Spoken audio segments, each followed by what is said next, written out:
All right, so get ready for this because today we're doing a deep dive into the world of typists. Typists. Really? Yeah, you heard that right. Typists. We're digging into RoleCatcher's career guide for typists. And honestly, let me tell you, this is not your grandma's typing pool. It's true. This is going to be interesting because we're going to uncover what this career path actually looks like now.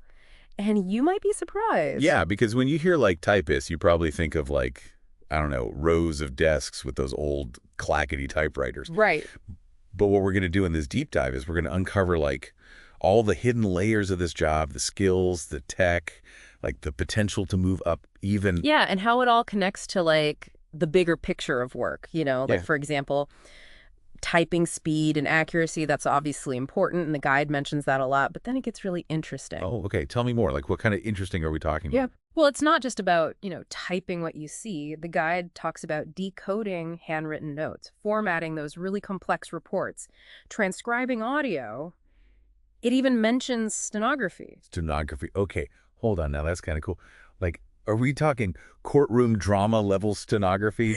But like, seriously, is that even a thing anymore? Is that a lucrative skill? Are we talking super specialized industries here? It's definitely a niche skill, yeah. But there's still demand for it, especially in those legal and medical fields. And because it requires, being super accurate and fast, stenographers can actually earn a lot more than the average typist. Okay, so it's a career where like specializing can really pay off. Exactly. And that kind of ties into a bigger trend that we're seeing. Digital literacy is valuable everywhere. It's not just about how fast you can type. You have to be adaptable. You got to be able to work with information in all its different forms. Speaking of adapting, I have to ask about the elephant in the room. Mm. Or maybe we should say the AI in the computer.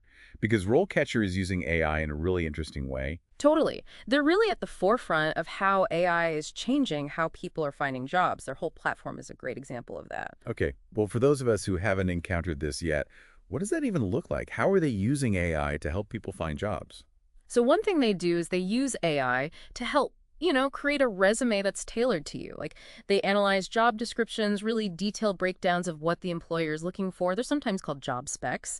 And then their AI matches your skills to what that specific job needs. Whoa, that's incredible. It's like having a personal resume writer, but it's powered by algorithms. Exactly. And it doesn't stop there. They also have this massive database of, get this, 120,000 interview questions. It's like having an AI coach get you ready for an interview. You can practice answering questions, get feedback on how you sound, and you can even like simulate an entire interview. Hold on, wait, an AI interview coach? Yeah. That's both incredibly helpful and also kind of scary.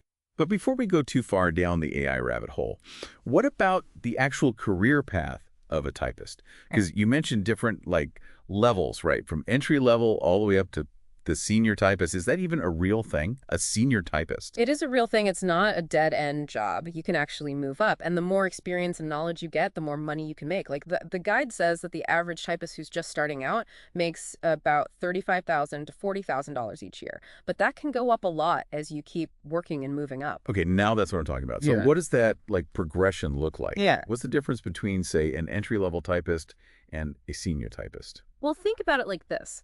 Let's say you're an entry-level typist. You're just starting out. You're probably going to be handling a lot of those basic tasks, like typing up documents, revising stuff, putting together information from different sources, maybe formatting reports and tables, things like that. So even at the entry level, you could be working with all sorts of different stuff. Oh, yeah, for sure. You might be doing things like transcribing audio recordings, putting together presentations, or even like organizing data in spreadsheets, that kind of thing. Wait, spreadsheets? Yeah. I never would have thought of that as being part of a typist's skill set. It's becoming way more common these days. A lot of employers want typists to be good with at least the basic spreadsheet programs. And honestly, it's just a good skill to have in general because it can open up different opportunities for you later on. So it's not just about typing words. It's like you're organizing and presenting information in a way that makes sense, that's easy to understand. Exactly. And that's where those transferable skills really come into play. Like the guide talks about reading comprehension, grammar, even just attention to detail. Those are super important for typists. Yeah, that makes total sense because it doesn't matter how fast you can type if you're always making mistakes or if you don't understand the material right. That's exactly it. Having those core skills and having a strong foundation in them is what sets you apart from the rest because, let's be real, even with spell check and everything, you need to have that knowledge to catch those sneaky errors and make sure everything looks polished in the end. Yeah, it's like you're like a silent guardian of grammar and clarity, making sure everything is perfect. I love that. The silent guardian of grammar and clarity. That's Yeah. a good one. So, okay, let's fast forward a little bit. Say you're a senior typist now, you've moved up. At that point, you're not just typing anymore. You're leading projects, you might be managing a team, you could even be setting up document management systems. Document management systems. Okay, now I got to ask. For those of us who aren't living in the world of documents all day, what even is that? It's basically it's a system, right, for organizing and storing electronic documents. That way they're easy to find, easy to access whenever you need them. And as a senior typist, you might be in charge of choosing the right system for your team, showing everyone how to use it, and just making sure it all runs smoothly. Hmm. Wow, so it becomes way more strategic at that senior level, right? It's less about just doing the tasks and more about thinking about the big picture of how information gets managed and shared. You got it. And chances are at that point you're probably mentoring other typists too, those who are more junior, sharing what you know, helping them get better. Which, let's be honest, that's a pretty great feeling, seeing other people grow and learn because of you. It's rewarding. Definitely. Okay, so let's talk about that growth in terms of salary. We know that starting out, it's around $35,000 to $40,000. But how much higher can you go as you move up that ladder? Well, it always depends, right? Like how much experience you have, what industry you're in, even just where you live. But the guide mentions that senior typists, they can make upwards of $60,000 a year. And if you have some specialized skills, like if you're really good at legal or medical transcription, you could definitely make even more than that. Okay, now that is a significant jump. It sounds like there's a real incentive to like really hone your skills and work your way up in this field.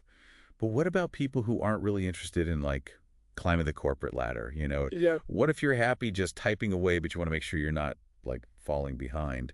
How do you stay competitive in the job market?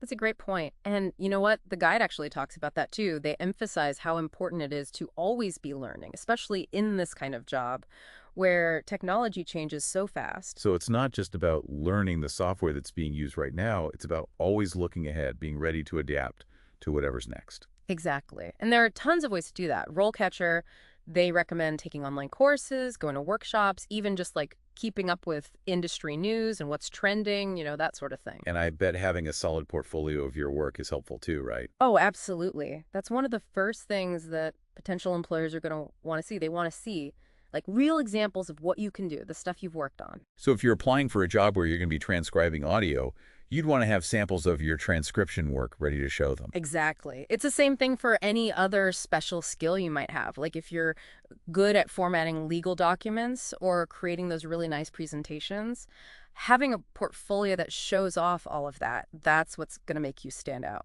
It's like you're typing highlight reel. Okay, so we've covered the skills, the career path, how much money you can make, even just like what it actually feels like to do this job every day. But I feel like there's still one big question that we haven't quite gotten to yet. That's that.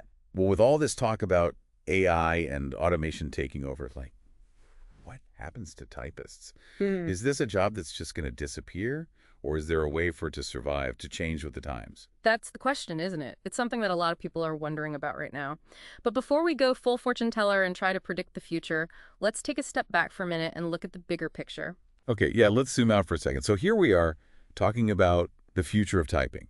When everything seems to be about automation, Yeah. it really does feel like things are about to change in a big way when it comes to like how we work with words. Yeah, it's a weird time, right? Like, we're at this crossroads. On the one hand, we have things like voice recognition getting better, AI that can write stuff for you, and that stuff could make typing, like, not as important. Think about why would you sit there and type out an email when you could just talk to your phone and it does it for you, or have an AI write it for you? Totally. And those technologies, like they're only getting more advanced all the time, right? But then again, doesn't it feel like there's still something about, having a human touch on things? Exactly. AI is great at like spitting out text and it can do it super fast.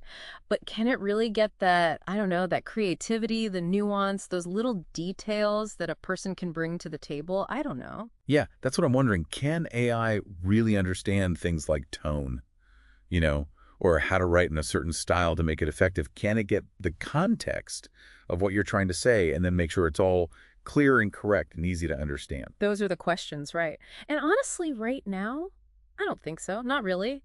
It's getting better all the time, but it's still missing that human element. Like it can't really get that empathy and understanding that a person has, and that's what lets a good typist really craft a message that like connects with people. It's like the difference between like a robot just putting words together and a person who can actually turn those words into something meaningful, something that makes you feel something. 100%. And we can't forget about those other skills that typists have, like being able to think critically, solve problems. Right. Even in a world where everything is automated, you still need someone who can look at information, figure it out, and then explain those decisions in a way that makes sense. All right. So it's not just about the typing itself. It's about being able to like engage your brain and use language to solve problems. It's about being able to adapt to be good with technology, to pay attention to details, and through it all, to still understand how people talk to each other. Exactly. You got it. And those are all things that'll always be important no matter how much technology changes. Yeah. So to get back to your earlier question about whether this is even a real career anymore,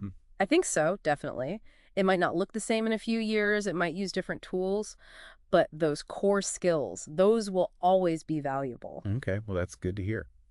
Especially for all those people out there who might want to be typists, but they're a little worried about what the future holds. For sure. And look, if you're someone who enjoys playing with words, who loves getting things just right, and who's excited about what technology can do, well, this could be the perfect career for you.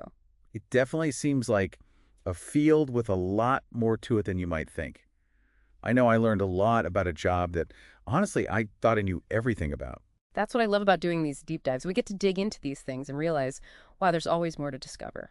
I am with you on that. Yeah. Well, as we wrap up our deep dive into the world of typists, here's one last thought. What if, and stay with me here, what if all this AI actually creates new opportunities for typists? Maybe it'll be the people who can blend that human creativity with, being good with technology who really end up succeeding. Something to think about. Thanks for joining us on this journey. It's been a trip. Until next time.